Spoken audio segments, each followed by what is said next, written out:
The morning sun cast long shadows across Camp Henderson's training grounds as drill sergeants barked orders at fresh-faced recruits. Among the sea of 18 and 19-year-olds, one figure stood out like a gray wolf among puppies. Frank Morrison, 52 years old with silver threading through his brown hair and weathered hands that told stories of decades spent working construction, adjusted his ill-fitting uniform and tried to blend in.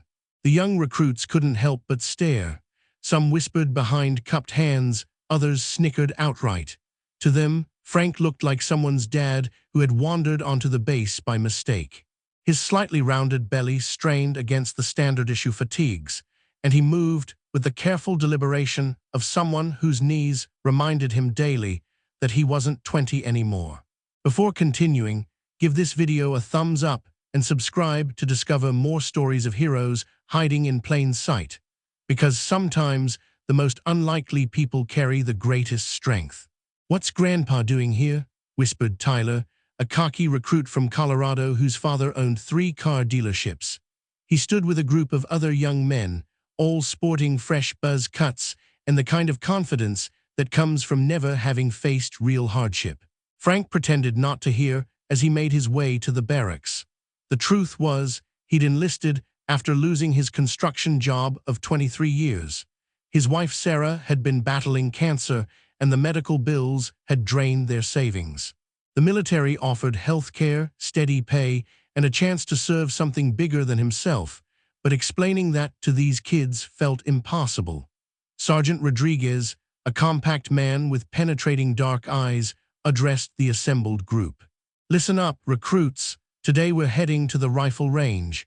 Some of you think you're hot shots because you went hunting with Daddy or played video games. Real marksmanship is different.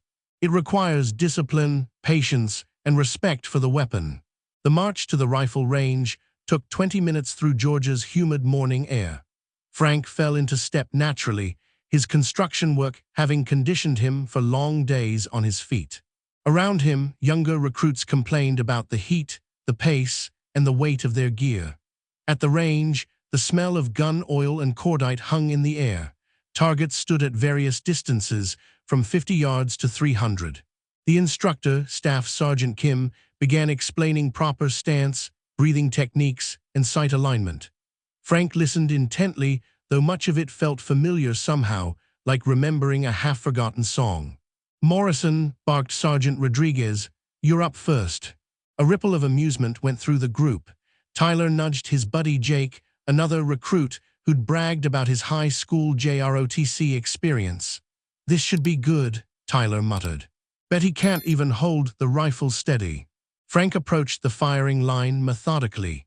He accepted the M4 rifle from the instructor, checking the safety and examining the weapon with movements that were surprisingly fluid. His hands, scarred from years of construction work, settled onto the rifle with unexpected familiarity. "Targets at 100 yards, Morrison," called Staff Sergeant Kim. "Take your time, use the fundamentals we just covered." The recruits behind him shifted restlessly, some already mentally preparing their jokes about the old man's inevitable poor performance. Frank settled into a prone position, his body finding an alignment that felt natural despite the years. He controlled his breathing, let his heart rate settle, and focused on the distant target through the rifle's sights. The range fell quiet except for the distant sound of other training exercises and the whisper of wind through the pine trees surrounding the facility. Frank's finger found the trigger, applying pressure with the patience of someone who understood that rushing led to failure. The rifle cracked once, the sound sharp and definitive in the morning air. Through the spotting scope, Staff Sergeant Kim's eyebrows rose. The shot had struck dead center in the bullseye. "Beginner's luck," Tyler announced loudly, though his voice carried a note of uncertainty that hadn't been there before. The other recruits nodded along, but their easy confidence had developed a few cracks. Staff Sergeant Kim lowered the spotting scope and looked at Frank with new interest. "Not bad, Morrison. Let's see if you can do it again." Frank chambered another round without fanfare. The second shot rang out, followed by a third, fourth, and fifth in steady succession. Each report was followed by Kim's increasingly surprised confirmation. Center mass, dead center. Bullseye again. By the time Frank had finished his string of fire, a profound silence had settled over the group. 5 shots, 5 perfect bullseyes at 100 yards. The paper target looked like it had been attacked by a very precise hole punch. Tyler's smirk had vanished entirely. Jake, who'd been bragging about his shooting trophies since day 1 of basic training, stared at the target in disbelief. Even Sergeant Rodriguez had stopped his usual pacing to observe. "Where'd you learn to shoot like that, Morrison?" Kim asked, genuine curiosity replacing his earlier skepticism. Frank set the rifle down carefully, engaging the safety with practiced ease. "Here and there," he said quietly, but something in his eyes suggested depths the others hadn't recognized. The truth was more complicated than Frank was ready to share. 28 years ago, before construction work and marriage and the comfortable routines of civilian life, he'd been Sergeant Frank Morrison of the 82nd Airborne Division. 3 tours, 2 Purple Hearts, and a Distinguished Service Cross that sat in a box in his garage, never displayed, never mentioned. He'd left the military at 24, eager to build a normal life with Sarah, whom he'd met during leave in Savannah. The transition had been harder than expected, the nightmares, the hypervigilance, the way certain sounds made his hands shake. Sarah had been patient, loving, helping him find peace in the rhythm of honest work and quiet evenings. For 28 years, Frank Morrison, the veteran, had been buried under Frank Morrison, the construction worker, husband, and community member. He'd coached Little League baseball, helped neighbors with home repairs, and lived a life deliberately ordinary. The only hints of his past were in small things: the way he unconsciously scanned rooms when entering, how he could predict weather changes, his instinctive knowledge of first aid. "Your turn, Tyler," Frank said, stepping back from the firing line. Tyler approached the rifle with considerably less swagger than he'd displayed earlier. His stance was textbook perfect, too perfect, actually rigid with the kind of overthinking that comes from insecurity. The first shot went wide left. The second clipped the outer edge of the target. By his 5th round, he'd managed only 1 shot inside the scoring rings. 43 out of a possible 50, Kim announced. Not terrible for a first attempt. Jake fared slightly better, scoring 47, but his shots were scattered across the target face like thrown confetti. One by one, the other recruits took their turns. The best score among them was 49, achieved by Marcus, a quiet young man from Vermont who'd grown up hunting deer. Throughout it all, Frank remained in the background, neither gloating nor explaining. He helped other recruits with their stance when asked, offered quiet encouragement, and generally tried to fade into the group dynamic. But the damage to his anonymity was done. During the lunch break, Frank found himself surrounded by curious recruits. Their earlier mockery had transformed into something approaching respect, mixed with bewilderment. "Seriously, where'd you learn to shoot?" pressed Marcus, who seemed genuinely interested rather than merely stunned. Frank considered his response carefully. These young men were about to face challenges they couldn't imagine. Some would excel, others would struggle, and all of them would need to find reserves of strength they didn't know they possessed. Perhaps there was value in sharing something real.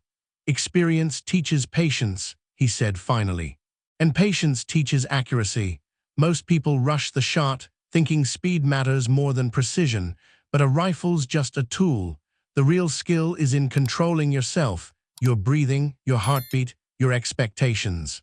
Tyler, his earlier arrogance completely deflated, leaned forward. "But I mean, that was incredible. You shot like someone who's had practice," Frank finished gently.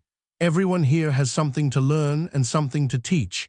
Today was just my turn to teach." Word of Frank's marksmanship spread through Camp Henderson like wildfire. By evening chow, recruits from other platoons were seeking him out, asking for shooting tips, and staring at him with a mixture of curiosity and newfound respect. Frank found the attention uncomfortable, preferring the anonymity he'd cultivated for nearly 3 decades. In the barracks that night, as recruits cleaned their rifles and prepared gear for the next day's training, Conversations kept circling back to the morning's demonstration. Frank tried to focus on his own weapon maintenance, the familiar motions of disassembly and cleaning providing a meditative rhythm that helped quiet his thoughts. "My dad was in Vietnam," said Marcus, speaking to the group, but clearly hoping Frank would respond. "He never talks about it much, but sometimes I catch him staring off into space, you know. Like he's seeing something the rest of us can't." Frank's hands paused for just a moment on the rifle's bolt carrier group. He'd perfected that same 1,000-yard stare Marcus was describing, though Sarah had helped him recognize it and pull back from those dark places. Tyler, who'd been uncharacteristically quiet since the range, finally spoke up. "Morrison, you were military before, weren't you?" The barracks fell silent, except for the distant sound of drill sergeants conducting evening inspections in other buildings. Frank considered deflecting again, but something in Tyler's tone, respectful rather than demanding, made him reconsider. "A long time ago," Frank said quietly, continuing to clean his rifle. "Different world then." "What branch?" asked Jake, his earlier cockiness replaced by genuine interest. "Army, airborne." The simple admission carried weight that even these young men could recognize. Airborne meant jumping out of perfectly good aircraft. It meant being among the first to deploy, the first to fight, the first to face whatever hell awaited. "How long?" Marcus pressed gently. 6 years active duty. 3 combat deployments." Frank could feel their stares, could sense the shift in how they viewed him. No longer the old man who'd stumbled into their world by mistake, but someone who'd walked paths they were only beginning to imagine. "Why'd you get out?" Tyler asked, then immediately looked embarrassed. "Sorry, that's probably personal." Frank finished reassembling his rifle, the weapon coming together with smooth precision. "Met my wife. Wanted to build something instead of." He paused, searching for words that wouldn't terrify these boys who were about to face their own battles. "Instead of what I'd been doing." The truth was more complex, of course. Frank had left because the nightmares were getting worse, because he'd started flinching at car backfires, because he'd realized that continuing down that path would cost him everything that made life worth living. Sarah had been his lifeline back to the world of normal people doing normal things. "So why come back now?" Jake asked. "I mean, no offense, but you could probably get a waiver for age or whatever." Frank was quiet for a long time, considering how much truth these young men could handle. Outside, the Georgia night hummed with insects and the distant sound of Highway 82 carrying civilians to their safe, predictable lives. "My wife's sick," he said finally. "Cancer. The treatments are expensive, and construction work doesn't come with the kind of insurance she needs." The admission hung in the air like smoke. These recruits, most of whom had enlisted for college money or adventure or vague notions of patriotism, suddenly understood they were sharing space with someone for whom service was a matter of life and death, literally. "That's," Marcus started, then stopped, unable to find adequate words. "That's why I'm here," Frank continued. "Same reason most soldiers serve, really, taking care of the people who matter most." Tyler, who'd spent weeks bragging about his family's wealth and his own bright future, looked down at his hands. The casual cruelty of his earlier jokes about Frank's age and appearance felt different now, shameful in a way that made his chest tight. "Is she going to be okay?" he asked quietly, Frank's weathered hands stilled on his rifle. "That's the plan. Good doctors, good treatment, good insurance. She's tougher than she looks." The conversation drifted to other topics after that: hometown stories, speculation about upcoming training exercises, complaints about the food, but something fundamental had changed in the barracks' social dynamic. Frank was no longer the outsider trying to fit in with a group of kids. He was the veteran, the man with real stakes, the one whose presence reminded them all that their training had serious purpose. Later, as the lights went out and recruits settled into their narrow bunks, Tyler lay staring at the ceiling. His father's car dealerships, his trust fund, his assumption that military service would be an easy path to officer training. All of it felt suddenly trivial compared to Frank Morrison's quiet determination to save his wife's life. In the bunk next to him, Frank lay equally wakeful, but his thoughts were hundreds of miles away in a hospital room in Savannah, where Sarah was sleeping fitfully after another round of chemotherapy. 3 weeks into basic training, the recruits faced their first major field exercise, a simulated combat scenario designed to test everything they'd learned about marksmanship, tactics, and teamwork under pressure. The exercise would take place in a wooded area 30 miles from the base, complete with blank ammunition, laser tag sensors, and drill sergeants acting as enemy forces. Frank had watched the younger recruits' excitement build as the exercise approached. For them, it was the first chance to play soldier for real, to test themselves against something more challenging than stationary targets and classroom instruction. For Frank, it stirred memories he'd spent years learning to manage. The night before deployment, Tyler approached Frank's bunk with uncharacteristic hesitation. "Morrison, can I ask you something?" Frank looked up from the letter he was writing to Sarah, his nightly ritual, whether he mailed them or not. "Sure. Tomorrow in the field, any advice?" It was a simple question, but Frank could see the worry behind Tyler's bravado.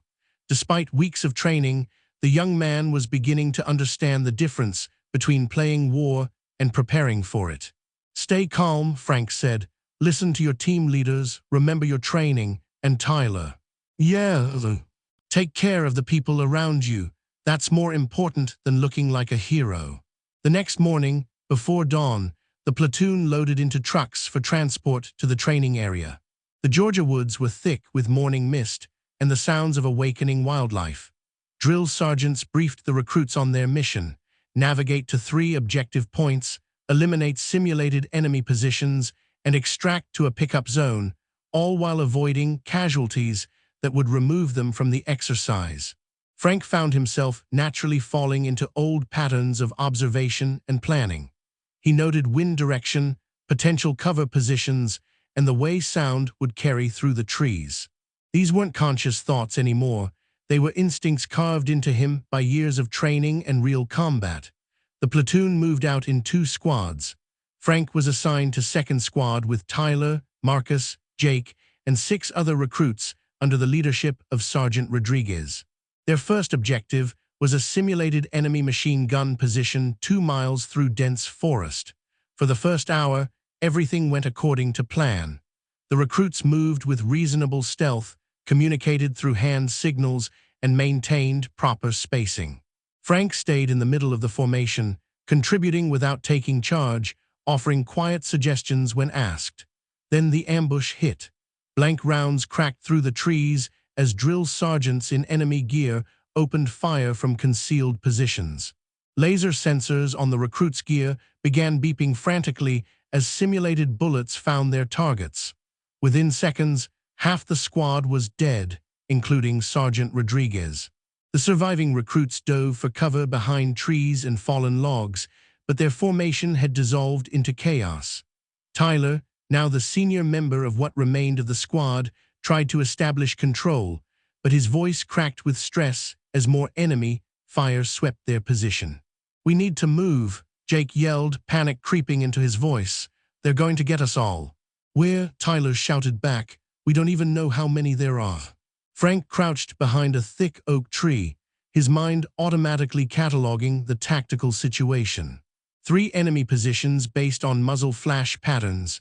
High ground to the left offered better cover and a flanking route. The dead recruits were scattered in positions that would provide cover for a coordinated withdrawal, but this wasn't his show. These young men needed to learn to lead themselves, to find courage when plans fell apart, to function under pressure. Frank forced himself to stay quiet, even as every instinct screamed at him to take charge. Marcus, the quiet hunter from Vermont, was the first to regain composure. "Tyler, we need to suppress that position while someone moves." "With what?" Tyler's voice was still elevated with stress. "Half our squad's down." "We've got 5 rifles left," Marcus replied, his voice steadier now. "That's enough to keep them busy." Frank watched Tyler wrestle with fear and responsibility. Leadership under fire was different from leadership in comfortable classrooms or safe training environments. It required making decisions with incomplete information, accepting responsibility for other people's lives, and functioning when everything inside you wanted to run. The enemy fire intensified, blank rounds snapping through the branches overhead. One more recruit was killed, his laser sensor announcing his death with electronic finality. That's when Tyler looked directly at Frank. "Morrison," he said, his voice finding steadiness, "what do you think?" Frank could have solved this tactical problem in 30 seconds. He could have identified the enemy positions, coordinated suppressive fire, and led a flanking maneuver that would have ended the simulation quickly and decisively.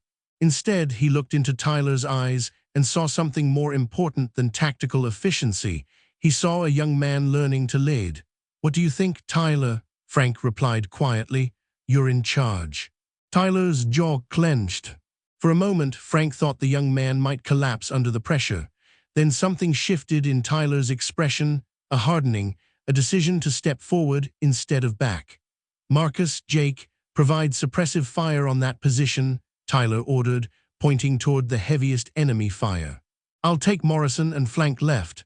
When you hear us engage, shift your fire to support." It wasn't a perfect plan, but it was decisive. More importantly, it was Tyler's plan. Tyler's flanking maneuver unfolded with surprising effectiveness.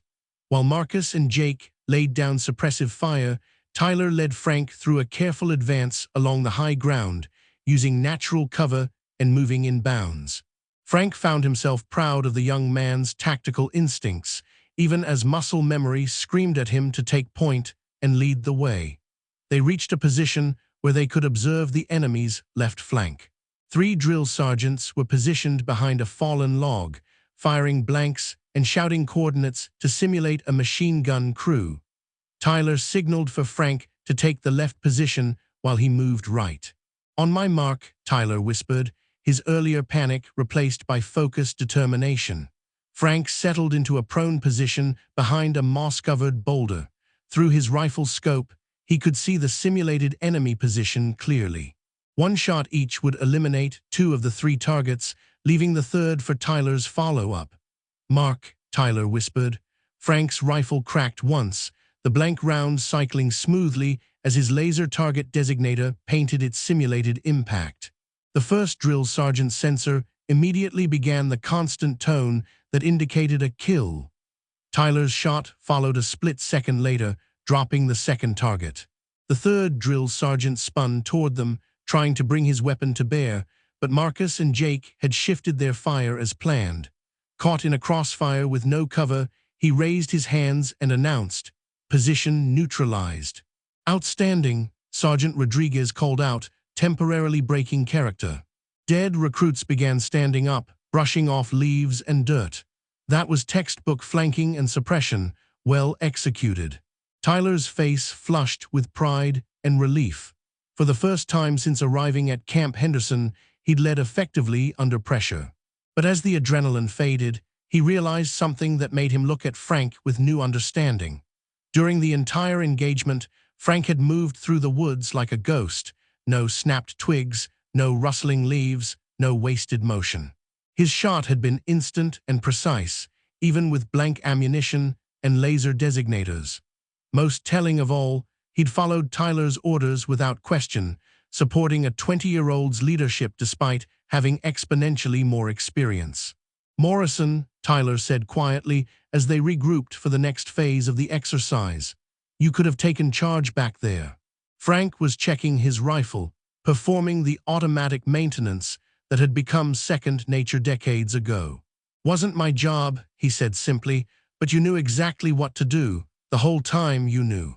"Experience teaches you a lot of things," Frank replied. "One of them is when to lead and when to follow. Today was your turn to lead." The rest of the exercise went smoothly. Tyler's confidence grew with each tactical problem, and the surviving squad members began functioning as a cohesive unit. Frank remained in his supporting role, contributing when asked, but never overshadowing the younger men's developing leadership skills. As they reached the final extraction point, Staff Sergeant Kim was waiting with the transport trucks and a clipboard full of evaluation notes. Not bad for a bunch of green recruits, Kim announced. You lost 6 people to that first ambush, but you adapted, regrouped, and completed the mission. Tyler, good leadership under pressure. Marcus, excellent tactical awareness. Morrison. Kim paused, looking at Frank with an expression that had become familiar over the past few weeks, the look of someone trying to reconcile assumptions with reality. Morrison, outstanding support. You moved like smoke through those woods, and that shot. Kim shook his head. Wherever you learned to do that, they did good work. During the truck ride back to base, the squad was quieter than usual. The adrenaline had faded, replaced by the sobering realization that their training was preparing them for real situations where the stakes would be infinitely higher. Tyler sat across from Frank, studying the older man's weathered face. Can I ask you something personal? Frank nodded. Do you ever regret it? Coming back, I mean. You could probably be home with your wife instead of dealing with all this again. Frank was quiet for a long time, watching the Georgia countryside roll past. When he finally spoke, his voice carried the weight of hard-earned wisdom. Tyler, regret is a luxury you can't afford when people depend on you. My wife needs this insurance, needs me to see this through. These recruits, you, Marcus, Jake, all of them, you're going to face situations where other people's lives depend on your decisions. The question isn't whether you'll be afraid. The question is what you'll do with that fear. He looked directly at Tyler. Today you learned you can lead when it matters. That's worth more than comfort. As the trucks pulled through Camp Henderson's gates, Frank could see letters waiting at the mail distribution point. Among them would be Sarah's latest update on her treatment, her encouragement, her gentle reminders of why he'd chosen this path. The young recruits around him were already planning their evening phone calls home, letters to girlfriends, speculation about upcoming training. They were still becoming soldiers, still learning what service really meant. Frank Morrison, construction worker turned recruit, veteran hiding in plain sight, gathered his gear and prepared for another night of training. He'd proven nothing today, except that sometimes the most important victories come from knowing when not to prove anything at all. In his bunk that night, Tyler lay awake thinking about leadership, courage, and the quiet man who taught him more about both in one afternoon than weeks of classroom instruction. Tomorrow would bring new challenges, new opportunities to grow, new chances to become worthy of the uniform they wore. And Frank Morrison, who'd already earned that worthiness decades ago and chosen to set it aside for love, would be there to guide them with the patient wisdom of someone who knew that true strength often looks like ordinary devotion.